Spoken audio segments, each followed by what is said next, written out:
Hello, in this video I'm going to show how I made these little Aspergillus ornaments.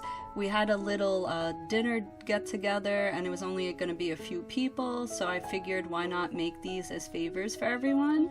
So this video is going to go through the whole process of how I made each one.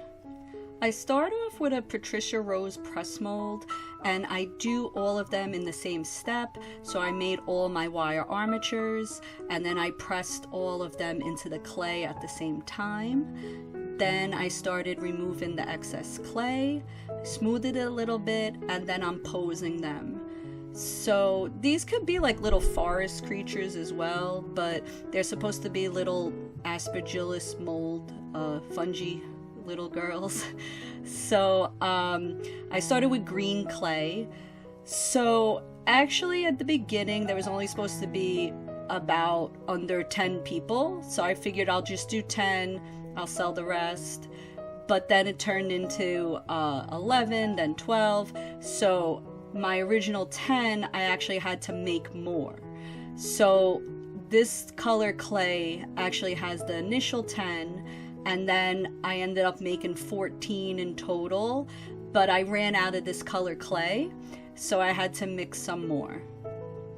So if I were to do this again, I would probably just do a neutral color clay, so that way if I did need to end up making more so that they all look the same together, I wouldn't have to worry that some mix matched with the clay color. I'm using polyfill as a clay bed here, and I just want to say that actually polyfill does have an odor to it when it's baked. Even though it's not burning, it does give off like a strong odor. So for my next projects, I'm actually not gonna use the polyfill. It's nice to use because the backs of the clay is not going to have any indent, any shiny spots, but the odor for me was just overwhelming.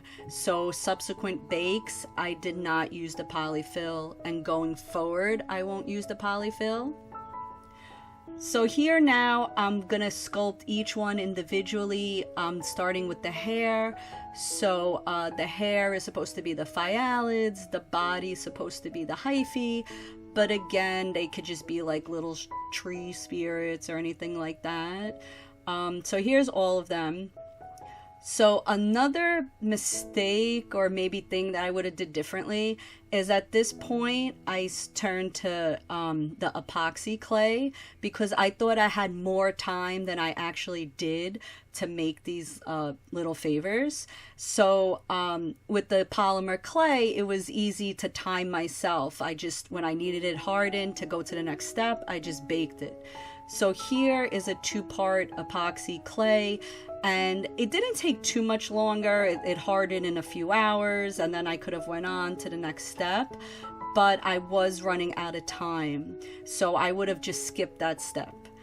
So now here I'm painting with Gemini heat set paints, and instead of doing like a little wash, I'm actually painting the whole thing, just because some of them are darker green than others, and then the epoxy clay was gray instead of green, so I had to use more paint than I originally thought I was going to use to make it look blended together. So Aspergillus, the most common one we encounter is Aspergillus fumigatus, which is a blue-green color. So some of them I did blue-green, some of them I did more on the green side. So here are the first 3 that I did, and they look okay. This one's like more on the greener side, the other 2 with blue-green. And so now I'm just each one I'm painting, and then I try to bake them in sets of like 4 or 5, and I'm doing like the whole body at once. So here they are baking without the polyfill bed. And then some of them I did in one bake. This one I went back and I did the eyes. So for the later ones, maybe I was getting too tired, I don't know, because I was doing this all in one shot. I did the body first, and then I went back and tried to do the face. So here's like a different one. Each one looks a little bit different. So they started from the same mold, and then I tried to make each one special and unique, and I wanted them to kind of still look like the same, that it looked like everyone was getting like a same favor, but then each one was individualized. So for that, I think using like a press mold as a base is a great way to start, so that they were all the same size, kind of like the same face. I tried to morph some of the earlier faces a little bit more, but then the last batch I felt like I was running out of time, so some of them look more similar than others. This one I tried to do a little bit like a lighter blue. We use lactyl phenylalanine blue for our Scotch tape preps, so the hyphae would actually look blue under the microscope. But for other ones, I kind of didn't do as much blue. So here I'm just like blending. Here again, they're baking again. So I did this, it took about maybe like a week or so. And once I was doing the painting, it went fast.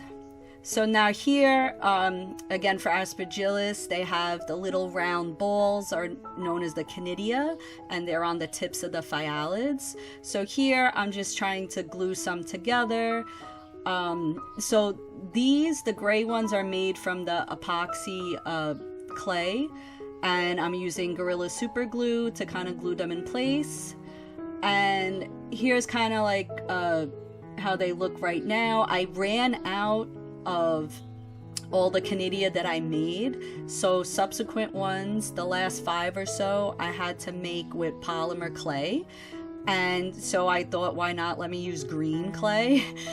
At this stage I painted them with chalk paint, the FolkArt chalk paint, because I did not want to put them back in the oven at this point, and I needed something that because normally I would have used the Vallejo paints, but then they needed time to cure and then clear coat.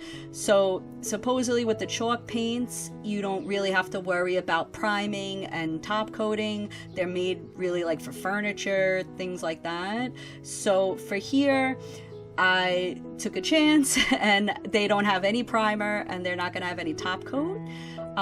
When they dried, I did like a sort of scratch test and nothing came off, so hopefully when they're received, the people that get them don't try and just scratch off the paint. But I thought that was the best thing for the time constraints that I had. This dried fast, it dried matte, and I had the colors that I needed to make it look okay. And I tried to paint a little bit neater because I didn't then want to go back and forth and try and touch up the phyllids if it spilled some paint. And now I'm looking at them. Anywhere that I thought it needed a little bit of touch up, I did go back in with the chalk paint, and it seemed to have good adhesion. In the past, when I tried to clear coat on top of the Gemini paint, it seemed to have beaded up, and so I have to figure out if I'm going to clear coat in the future and what I'm going to do. But for this project, I did not want to try new things that I didn't do before. So here the body ended up with a little bit of a white spot that I didn't think was good, so I just blended more in with the green paint. So again, I'm just coloring the Conidia.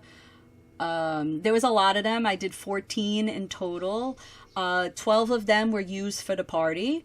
And so I have 2 left over. I'm going to be putting them to my shop, and each one's gonna have an individualized listing, because even though it's kind of like the same concept, each one does look different. So when I post things to my shop, I want you to look at, and this is the actual thing you're receiving, not just the idea of it, and maybe like the face looks completely different and things like that. So in the future, I will put more of these, and each one's gonna have their own individual listing, so you see exactly what you're gonna be getting. Here I tried to do some blending with the Conidia. The other ones I just didn't. This one I'm just checking over. Now this one, the eyes came too light. So here I am using a little bit of the Vallejo acrylics, and I'm just trying to darken the outline, make it look a little bit better. The eye dried a little bit lighter than what I thought using the Gemini paints.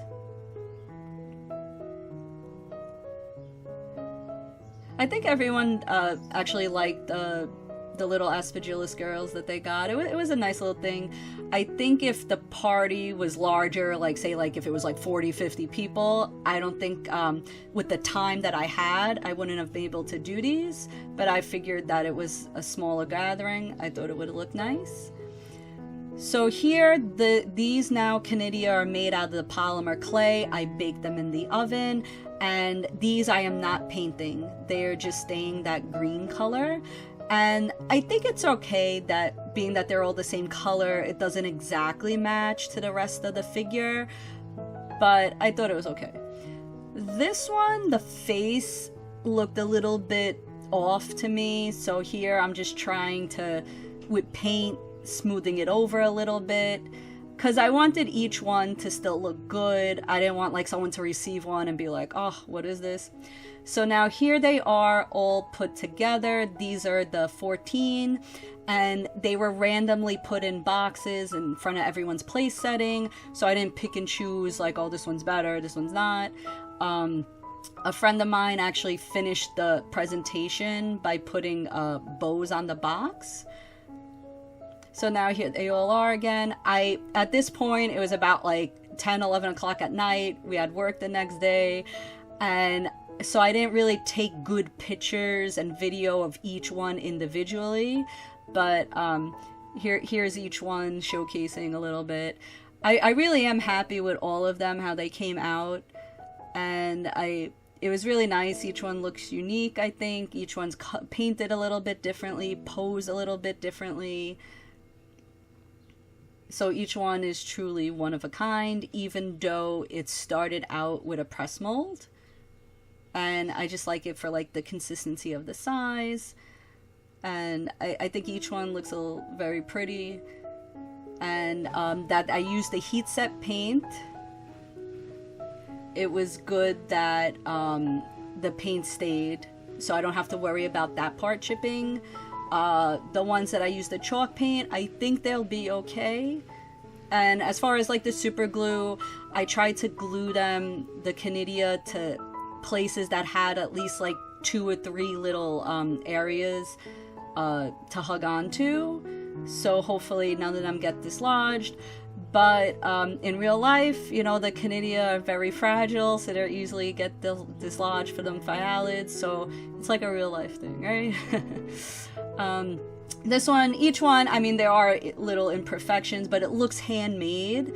So that's what the look I was going for. If I would have took more time with each one, it would have been impossible. So now, I'm not just going to give them like that. They're now going to go in gift boxes. So I have to make 14 gift boxes. So they're stored flat. So now I'm taking each one out. I'm quickly assembling it. And I was going to leave this part for the morning right before I left for work, but I'm so glad that I did not, because this whole part from this point on took about an hour between making the boxes, putting the stuffing, and making sure each one's secure in there. It took like an hour. I was shocked. I thought maybe like 20 minutes or so, but then again, like I'm doing 14 of them. So each one, you know, if it takes like 5-10 minutes, that's like a lot. So here, this is basically how I package all my things for my shop. I have the crinkly paper, and my goal is that the object does not move. So it's cushioned, so especially the top of the hair, I want it to be cushioned. So here they are, all in the bag, and that's it for this. It took about maybe 8 hours in total doing everything, but it was a fun project, and I'm glad that I did it.